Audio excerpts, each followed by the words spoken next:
Verið velkomin í BH-bikarinn 2020. Hér munu 8 bestu karlar og konur landsins etja kappi og keppast hver verður sigurvegarinn á heimavelli meistaranna.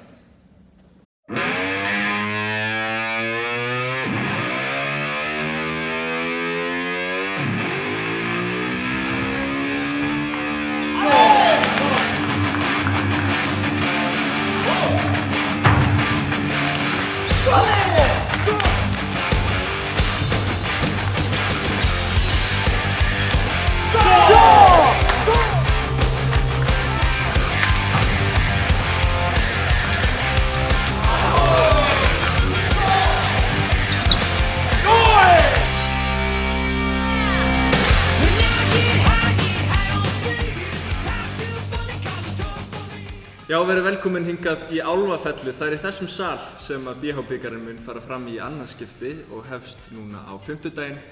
Leikinu munu svo birtast á komandi vikum á meðan þeir eru spilaðir og við byrjum í 8 manna úrslitum. Ég komin hérna með 2 góða gesti í stúdíóið.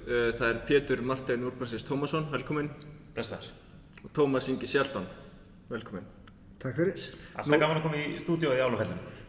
Já, þið hefur komið áður. BH-bikarinn var haldinn 2017. Jú. Eftirminnilega. Maggi K vann karlamegin, Kolfinna vann kvennamegin og hvorugt þeirra með núna í ár. Slagorðið í ár á heimavelli meistaranna og það náttúrulega ekki bara við Álfafellið sem heimavöllur BH. Heldur, getur þú sagt okkur frá slagorðinu? Þetta viðeigandi slagorð fyrir keppni í ár. Við tókum þetta saman og manni hvað var rétt. Við erum með ég held 7 núverandi Íslandsmeistari að keppa og ég man ekki hvað voru margir, 13 af 16 keppendum hafa orðið Íslandsmeistarar í fullorðinsflokki sem dálítið mögnuð tölfræði, þannig að þetta svo sannarlega the best of the best að keppa. En það nýjung á mótinu í ár. Mótið í ár fer þannig fram að vegna fjöldatakmarkana þá eru engir áhorfendur og þá meira rými fyrir keppendur. Og þess vegna verður sérstakt þjálfarabox sem hluti af vellunum nokkurnin. Þetta aðeins flókið að útskýra. Ég held að sé best að við sýnum ykkur þetta bara. Kíkjum á það.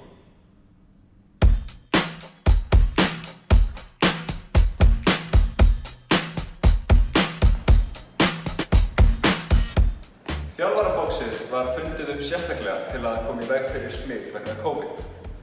Hugmyndin með boxinu að þjálfarinn settur í miðjuna á 2 metra breiðu boxi.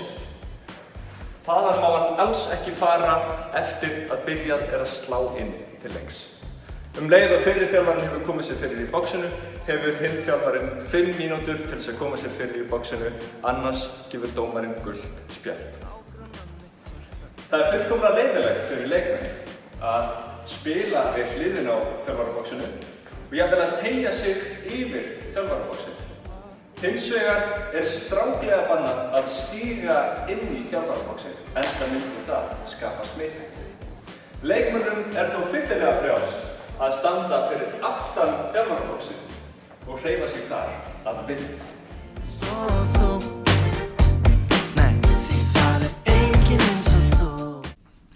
Já, skemmtilega þessi nýjung með þjálfaraboxið og áhugavert að vita hvernig leikmenn nýta sér þetta. En snúum okkur að öðru, fáum kannski keppendalistan hérna upp á skjá. Við sjáum þetta boðsmót, það voru í rauninni efstu 8 í karla- og kvennaflokki boðin þáttaka á mótinu. Og það dregið algjörlega af handahófi, leikmenn geta lent á móti hvaða öðrum leikmanni sem og sá sem vinnur, hann fær 25.000 krónur í verðlaun. Sem vinnur mótið þess að ekki hverju umferð. Sem vinnur mótið, já. Svo það sé engin misskilningur hér. Þú erum ekki að fara að setja BH á hausinn með þessu móti? Nei, takk. En það búið að draga og við kannski kíkjum á draftinn, kannski upphaflega draftinn því það var dregið í Þórsmörk og á meðan það var dregið reið jarðskjálfti yfir og ég held að það sé fyrirboðið öflugt mót. Kíkjum á þetta. Heldur betur. Við sjáum hérna strax að það eru nokkrir við förum kannski bara yfir þetta. Þetta í kvennaflokki, það Stella, Karin og Kristín, Alexía, Þóra, Harriet og Agnes og Anna og Sól. Og karlamegin, þarna mætast Birgir og Jóhannes, Skúli og Magnús Jóhann, Magnús Gauti og Daði, og Ingi Darvis og Davíð. Já, Hvað segir þetta strákar? Þannig nokkrir spennandi leikir. Heldur betur. Já, ég sé strax 2 allavega sem ég veist spennandi. Já, komið eitthvað?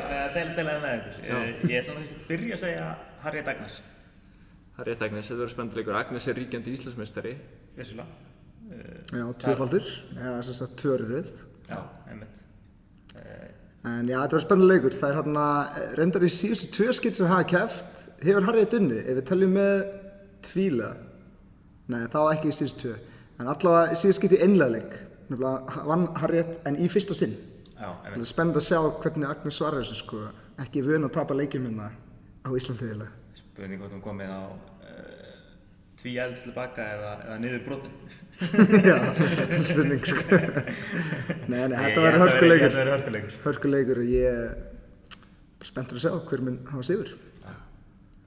En svo er annar kvennarleikur hana Stella og Kristín. Þetta verður spennandi leikur. Já, opnarleikur mótsins. Já, hann er á dagskrá hérna hjá okkur þriðjudaginn, 4. ágúst og þá verður hann birtur á YouTube-rás borðtennisdeildar BH. Og við fylgjumst með því. Hvernig spáðu þið þessum leik?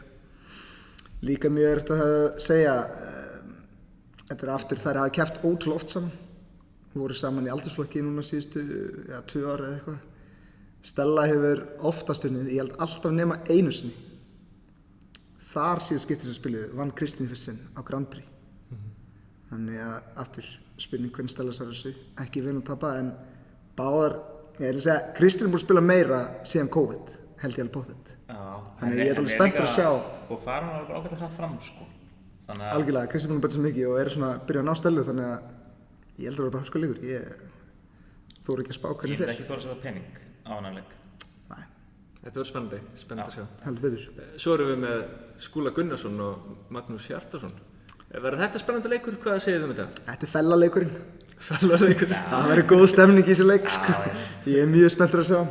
Nei, þeir þekkja hvernig annar frekar vel og hafa spilað margoft. Spiluðu saman á Arctic. Eru gegna sama starfi einmitt núna? Já, heyrðu, þetta er rétt. Samstarfsfélagar í fyrsta húsdreganum. Báðir verkstjórar. Báðir verkstjórar. Já, verkstjóraslagur. Spurning hvort það verður sýndu í beinni útsendingu í Garðinum. Getum við ekki pluggað því? Það hlýtur að Já. Þetta er náttúrulega mikið undir að geta montað sig út sumarið á vinnustæðinum sko. Já, mjög mikilvægt.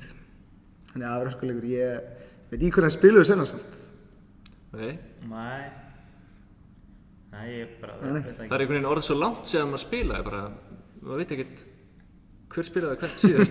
Það er svo margir mánuðir síðan. Það er bara gaman að fara að horfa loksins á einhverja nýja leiki sko. Það er búin að sanna þess. Nýja leiki og nýjan spilastíl. Á ég að afhjúpa sjálfan mig hérna.